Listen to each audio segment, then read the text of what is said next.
sex, the drug, the alcohol. It becomes actually a trap. When I want that hit, whatever it is, that you can't really say no to.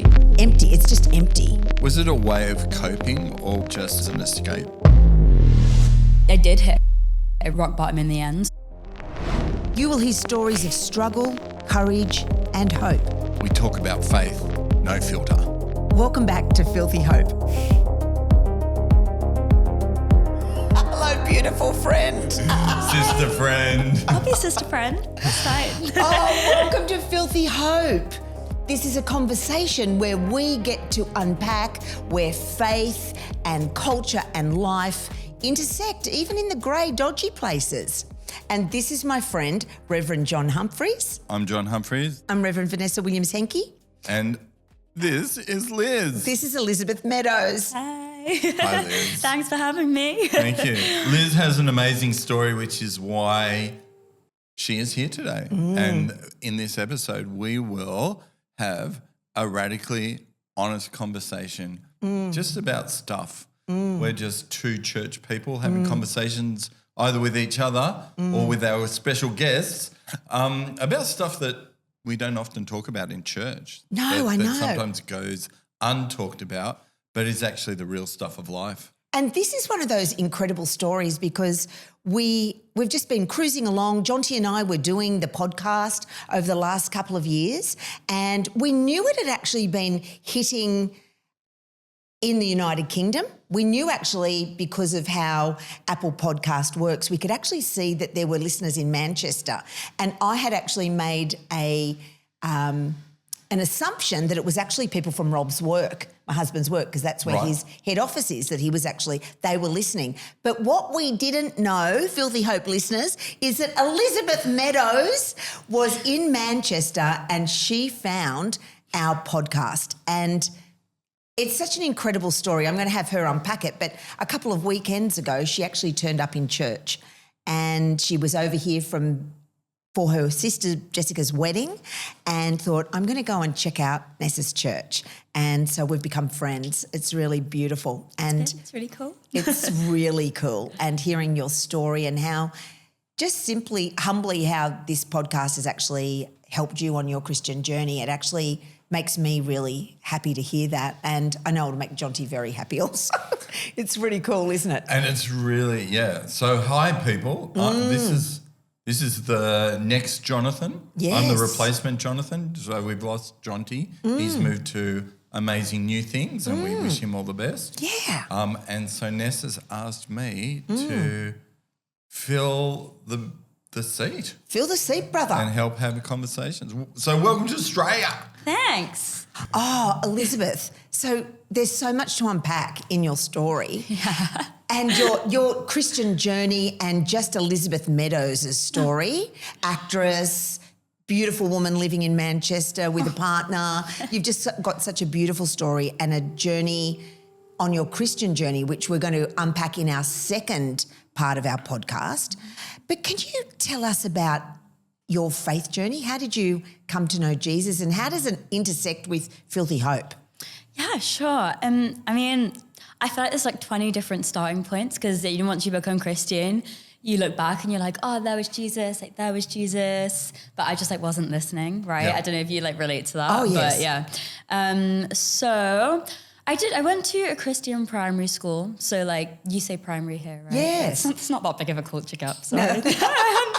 And apparently I loved RE. I would take religious education. Yeah. My sister said I was a massive Bible basher as a child. I don't remember this.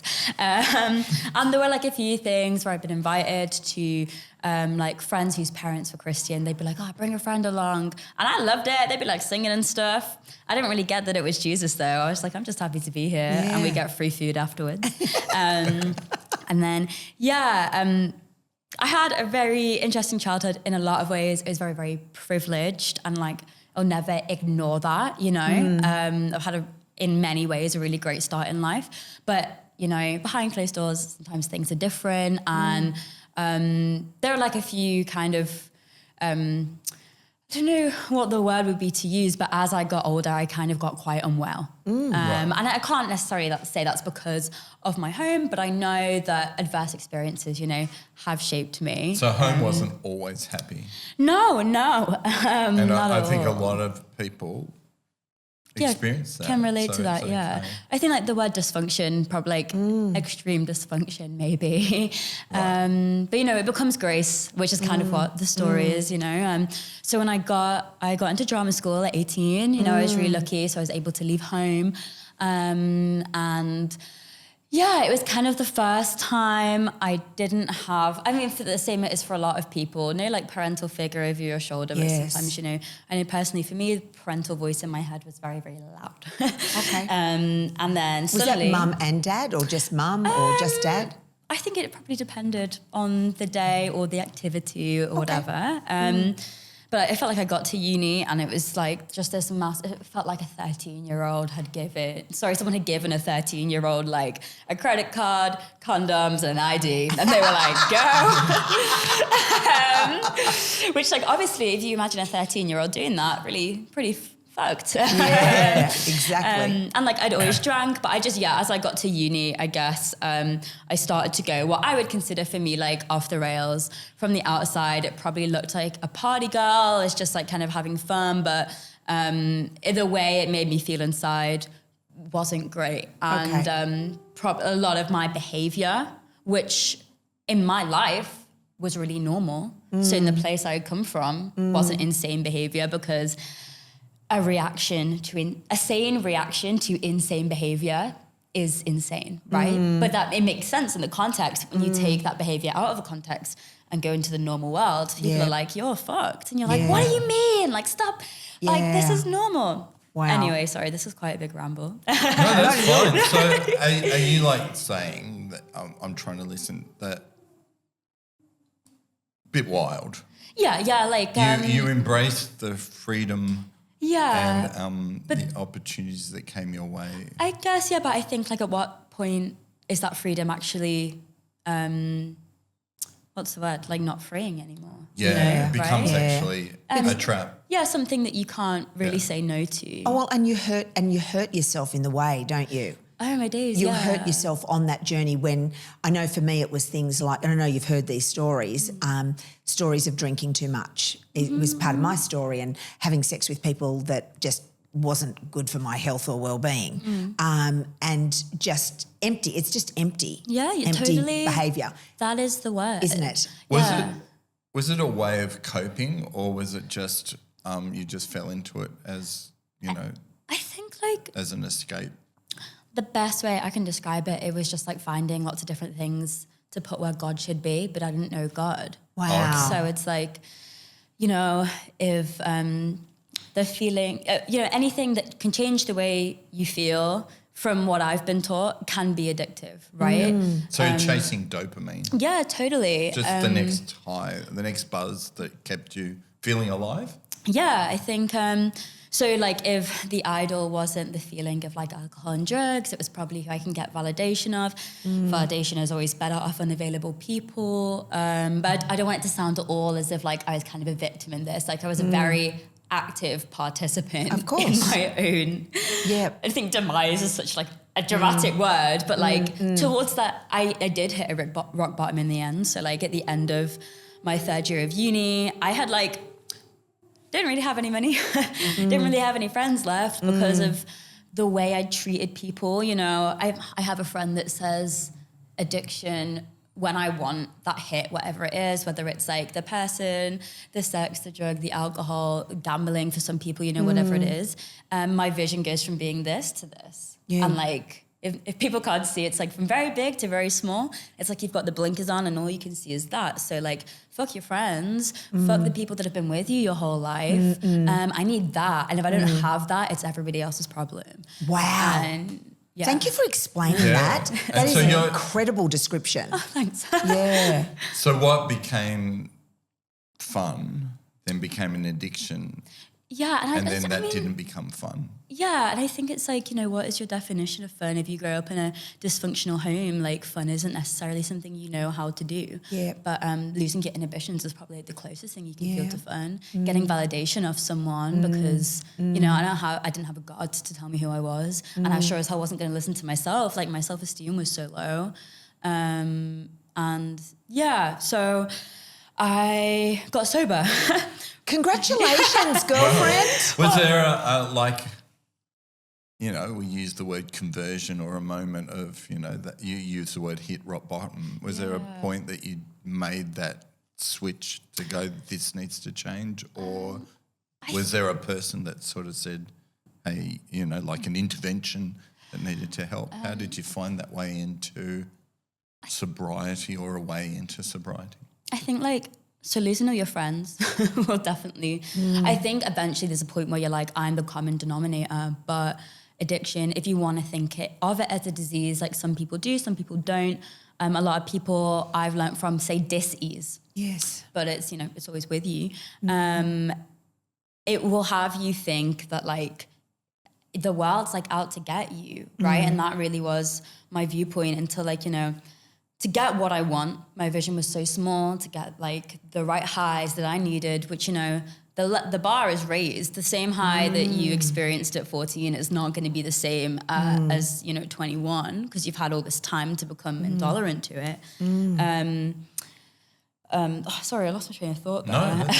No, so to get that high, the amount of lies I had to tell and believe. Wow. So for a long time, I didn't know I was lying, and that's not a way to admit responsibility, but rather than that's how much in the insanity I was. I really was a victim in these situations, and I really was just this damaged person that had come from this really dysfunctional home, and I was a victim until, I betrayed some people that I thought I would never betray, and I treated people poorly that I thought would never do, and I said things I thought I'd never say. And I don't know what happened. I think I had someone that had been a really close friend call me, and they were like, I never want to speak to you again. I've never been this hurt in my life. And it was the curtains fell. Wow. And literally in a moment, I was like, I'm lying. It's I'm lying. It's me, which divine intervention, because I could never have told that by myself. And I'm fuck, what am I going to do? So I got in, my sister had told me about some programs that she knew about. So one was about relationships, addictive relationships. So I got to that. And I remember I was sitting on a tram into town, going to this job that I hated. And I was just my head was just going, what am I going to do? What am I going to do? And then I just had this voice go to 12-step, go to a 12-step room. And then I was there and I cried for a year. Oh, wow. But and that's, well done, but it's God, not me. Right? Can I ask you, Elizabeth, that's very humble, but can I ask you, for people that don't know about a 12-step program, can you unpack that for a little bit for us? Because I know people will have heard about maybe AA or NA and those 12-step programs, but I think there might be more than that. Yeah. There's so many now. There's GA for gambling, DA for Debt Anonymous, there's Sex and Love Addicts Anonymous, which especially since the invention of phones, I think everybody needs. Yeah. I guess it just depends how manageable your life is. So basically a 12-step program is a way of recovering from a lifestyle, an addiction, that takes it takes control. So because you think you're in control, right? Yeah, but actually you've given control to the substance or the connection or whatever it is that's giving you that high. Yeah, that then takes over. Yeah, and the body and the brain craves that stuff. Yeah, because you have and then you've lost effectively control, because as you said, you then start lying because you just need to get this thing. It controls your focus. Right. Yeah. So there's definitely the physical addiction, but also the mental one with the dopamine and because people will be well, how on earth could you be addicted to sex and love? That's, humans have sex. It's well, it's a natural desire as I've been told and understand it, gone awry.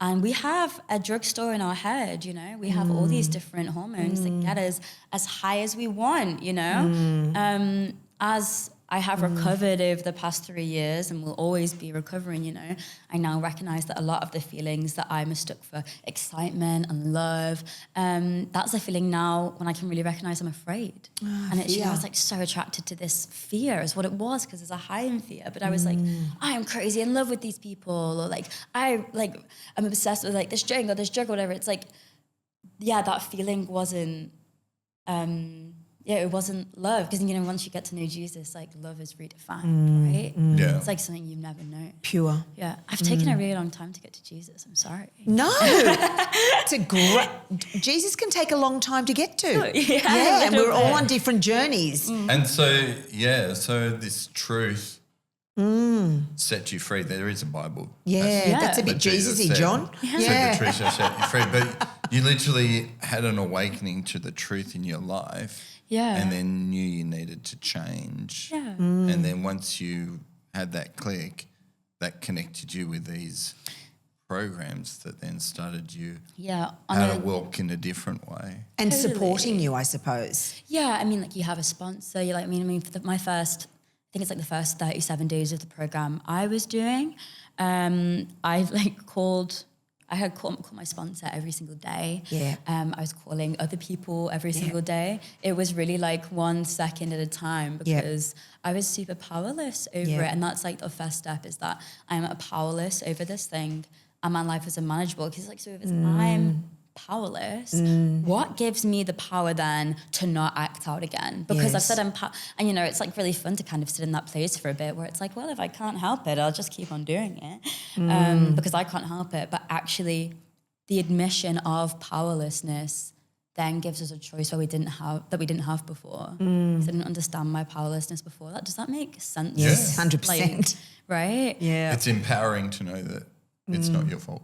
I guess, like, And to hand over your powerlessness to a higher being. yeah, and it's like, yeah, exactly, because I mean, I think that, because I wasn't like, I thought I was super spiritual, right? Like, it was really about my will, so I was like all cool to like use crystals and like, you know, if that's your jam, that's cool. Everybody's different with their spirituality.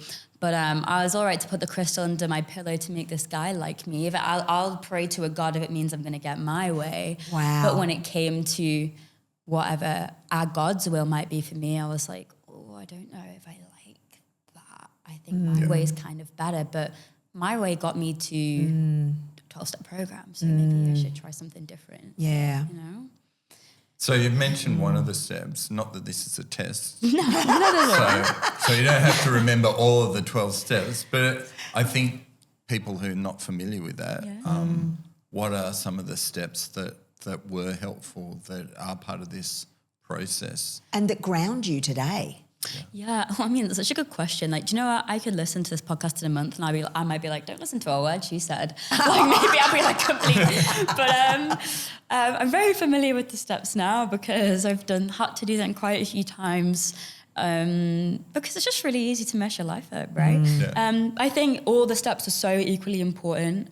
They say step 1 is the only one you have to get perfect, because if you think you're not powerless, then you're not really going to listen to the rest of it.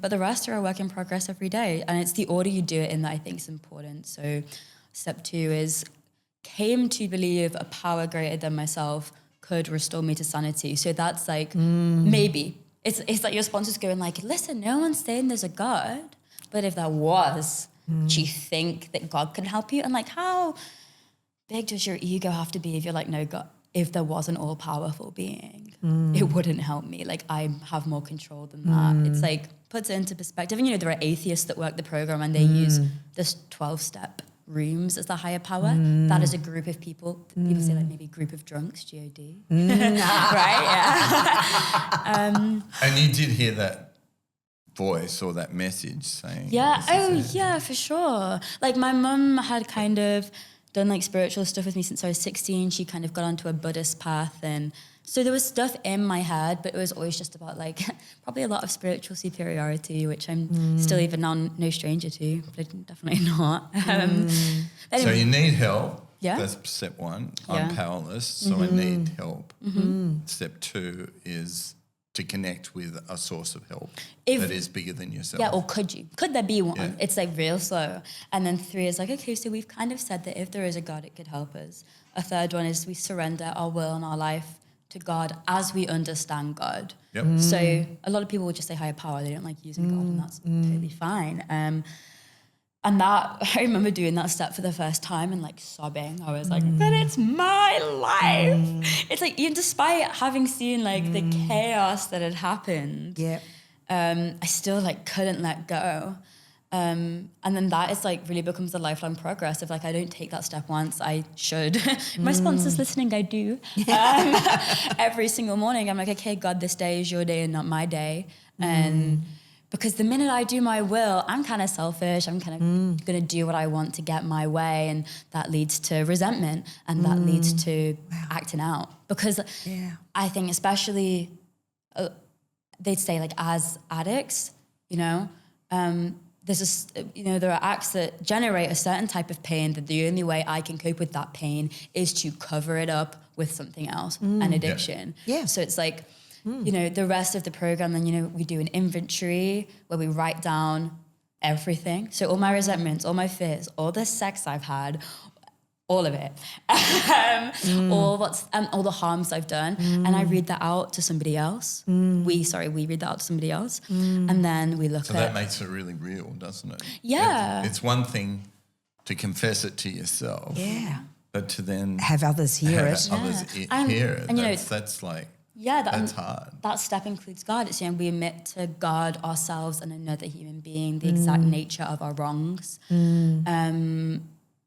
that step, that's the step before it, step 4, where you actually do the writing. It took me so long. I have CPTSD, and that is like a big part of why it took so long. CP. So complex PTSD, which is like where... Post-traumatic stress disorder. And the complex part is like, so you have a lot of emotional flashbacks, but you wouldn't necessarily have in classic PTSD where you are seeing and hearing. But yeah, because of that, it's like, I'd write a resentment and inventory it and look at my part. It's all, it's never about what people have done to us. It's about like, okay, that might have been wrong. What am I going to do about it? Yeah, it's our reactions to it. Totally. But I write something down and I'd be in bed for like a day, not to scare people. Like I know people that do a 4th step in 2 weeks and that is good for them and they get well from it. But mine took a while. I was really resentful. Truth is hurt. Yeah. Kicking and screaming, babe. I think it's good. Truth hurts. Yeah. I literally. Resist every part of the way. Every single time I have to do something new, I'm like, I don't want to do that. After like reading that out to somebody else and to God, it's really kind of much easier then to kind of see, the defects of character, like we said. So then we make a list of them in step 6. And in step 7, we kind of treat it a lot like step 1. So in the same way I'm powerless over an addiction, it also seems to be like I'm powerless over all these like defects of character, like my impatience and my self-centeredness, my lust, like whatever you can name. In my experience, the more I try and arrest that myself, the more of a twat I am. So, I go into work, I'm like, I'm going to be so patient today. Like, I'm not going to be rude to anyone today. And like, after 30 seconds, I've been like, what do you want? You become a dick. Right? Yeah. I'm like, so I spent ages like trying to battle these parts of myself that I didn't like until... I think I really got that step 7 when one day I woke up and I was like, well, obviously me trying to not be a dick doesn't work. So do you know what, God? Today, if I'm going to be a twat, I'll be a twat. Whatever. It's up to you. And you can best believe that was like the nicest I've ever been that day, right? Because it's like, my will doesn't work. And, it's been warped. I mean, totally. Your will has been so channeled towards something else. That it needs to be reframed. Right. It's refocused. Totally. I heard someone like recently at a conference say, it's my own unaided will. Like, of course I need my will in everyday life. It's how I get up and I get out of bed. Like, God doesn't pick me up out of the bed. But when my will alone is left to play, people are going to get hurt. I'm going to hurt myself. Yeah. It might not be today or tomorrow, but somewhere down the line. Yep. But, if I say, okay, God, it's me and you today, and like, just let me do your will, I guess maybe using mine. Surrender. Completely surrender of just like, I can't do this by myself. Yeah, Just in this world is a really hard thing to admit. And isn't it humbling when you actually get to that point when you realise, shit, man, I thought I had all my ducks in a row. Right. I thought I was just so epic.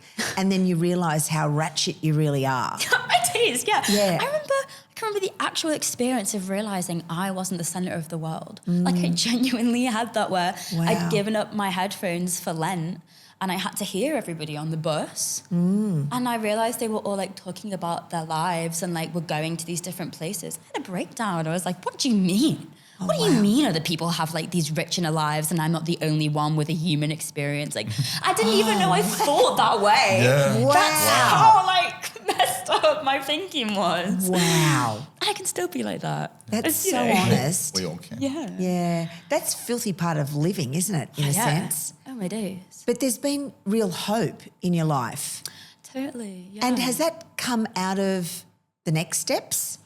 Yeah, I think so. If you can think of like 1 to 6 is about like that's the inside work, and then 7 to 12 is the outside work. I'm not the authority on this, by the way. You might hear someone from 12 steps say something completely different. This is just as I've experienced And it. you're living it and breathing it. So you're a bit of an expert, babe. I wish. But so then 8 and 9, I had to, for my 8, write letters forgiving people personally, which then cleared me to be able to make amends in step 9. My amends took about 3 years. They, some I made this mistake of like all the ones I could do over the phone. Yeah. I did them all in one day. Yeah. All those people knew each other. They were like, Yeah. did you get this weird message from that girl that used to be crazy? Yeah, I did this. But Yeah. other ones, I had the privilege to stand in front of people that I thought would never, ever speak to me again and listen to their experience and say, yeah, that was completely wrong. Like, how was that for you? And, hearing about that it's super humbling, but also, it significantly changed my life of like, when I do my will, this is the extent like I hurt people. And that was crazy. Like, met up with a kind of ex-partner who was like really someone I'd been around at my rock bottom and I had really, really hurt and lied to a lot and lied to other people about. And I remember we sat for like an hour. Eventually, this is like 2 years later because couldn't really go there for a long time. And he was like, this is how it was for me and this is how it still affects me. And that's really important because that's a part of restorative justice. It's embedded in that, this idea that it's not me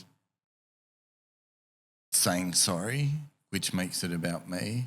It's about that listening to how what I've done has affected other people first. Yeah, it's really And then taught me that. the sorry is allowed to come, but the first step is just to, again, accept hearing more of that truth, which is very humbling. So Totally, because if you go into it's- an apology and you're like, I'm so sorry, like I feel so bad about that. It's like, this isn't about you. Yeah. And initially, like, I actually got a lot of people going like, I didn't even think about that, when I made amends, like, it's okay. I didn't even feel like you need to send that message. Wow. Or, I had some people say like, I don't want your apology and I don't need it. Like, I'm happy without you now. Whoa. But like, But at least that's Harsh. true as well. Yeah, I definitely. mean, hard to hear, but the consequences of our actions, right? Mm-hmm. But despite sometimes you burn bridges. yeah, and that's a lesson. And when other people go through it now that I sponsor, I'll be like, hey, been there. Or but sorry, my point is that like I got a lot of forgiveness from other people, and it didn't matter. Like that didn't actually change my internal world like I thought it would, which caused into question my motives. Right, it's like this constant reflection. But Did it help you forgive you?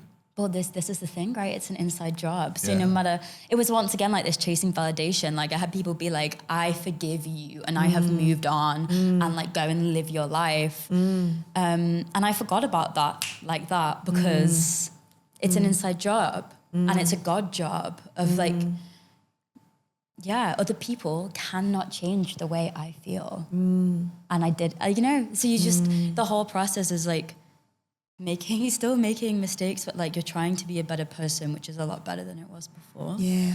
And then you're 10, 11, 12, they're the steps that kind of keep you well and keep you from putting other stuff where God should be. And when you don't practice them, lived experience, like right now, my thing this past 6 months has been spending. Been putting spending where God could be because I haven't been like, so 10 is I'm doing that inventory all the time, checking my motives and apologizing.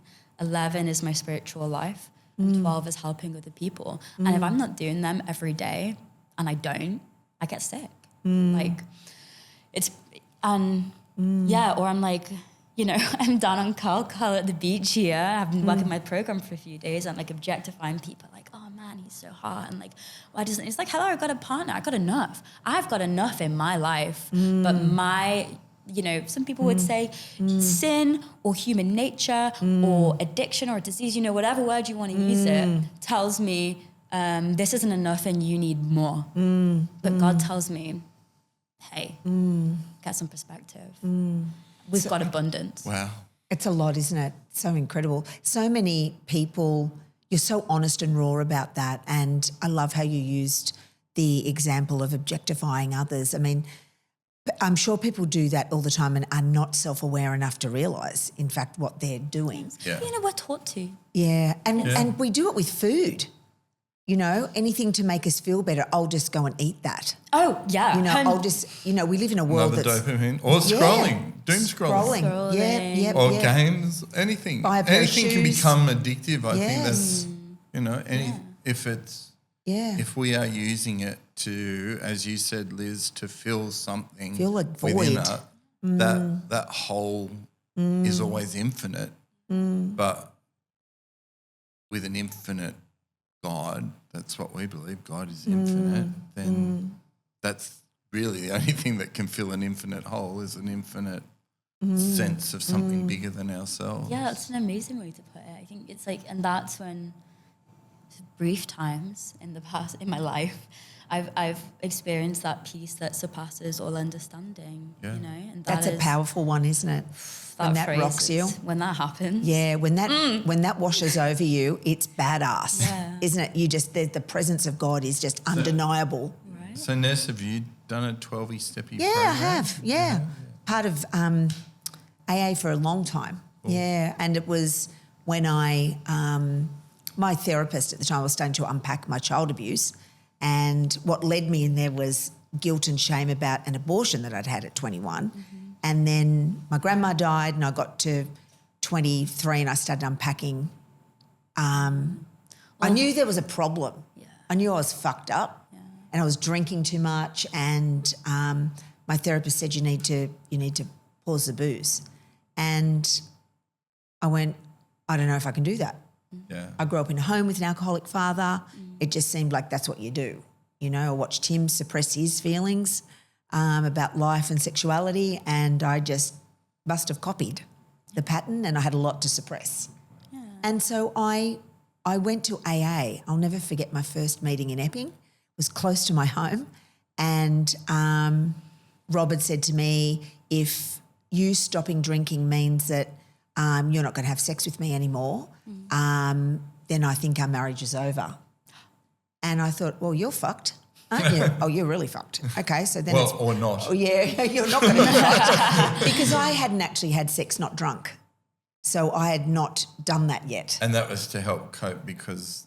Yeah, child abuse. Child abuse would that's just right. take you back to that space. Yeah, 100%. That's so I'd get shit-faced. I was a really good shag, totally shit-faced, but I was a traumatised, shaking mess when I wasn't. So the way you enter into that is get smashed. Yeah. So it served a purpose for a really long time. And I'm lucky I didn't die. I didn't catch a disease. I never got an STD.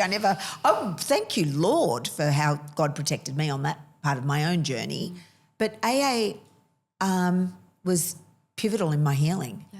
Absolutely pivotal. And I don't probably talk about it enough, but AA and counselling and God to my healing journey. And that, because once I then stopped drinking, all my childhood memories came to the surface, and I got clarity and I could see everything. And then you had to process. Then I had to process that in therapy. It takes you like years. Yeah, oh dear. Yeah. 10. And I think that's the main story Yeah. here is that this is not easy. No, it's not easy. It's hard, but it's Freeing good. and life-giving. Yeah, it's life-giving. Yeah. Absolutely. And full disclosure, I haven't done a 12-step program. Yeah, but you nearly killed yourself. I was going to kill myself and now consider myself a recovering suicidalist because if I don't look after subconsciously, I don't know, whatever, God has helped me practice those things around my spirituality and serving 100%. other. Yeah. And that It's just serving allows others. me to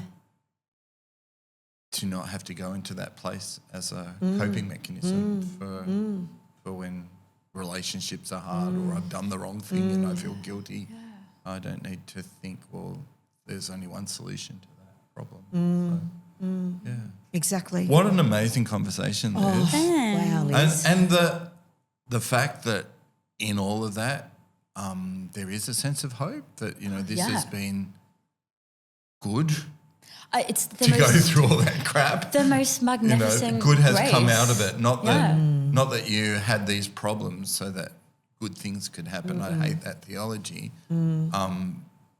But this idea of redeeming, we sometimes in Christianity think that, you just accept Jesus, your personal Lord and Saviour, and I've been redeemed, I've been saved. But actually salvation is a lifelong process, and some of us don't get that. And that's why I think even if you're not addicted, which most of us are to something in some way, at least go and have a look. If you haven't ever looked at the 12 steps, look at them and see how some of those practices might actually bring you healing. And as Ness said, get help. Get help sometimes, and not be too proud to seek a counsellor if you recognise things are not well. So thanks, Liz, for coming all the way from Manchester. Thank you for having me. Yeah. I can't believe I'm here. And we can't wait for our next conversation with you.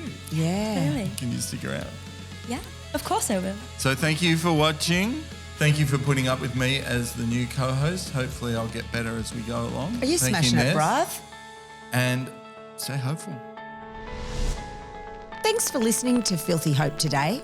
If you're not already a subscriber, could you maybe subscribe? It's going to really help other listeners find us.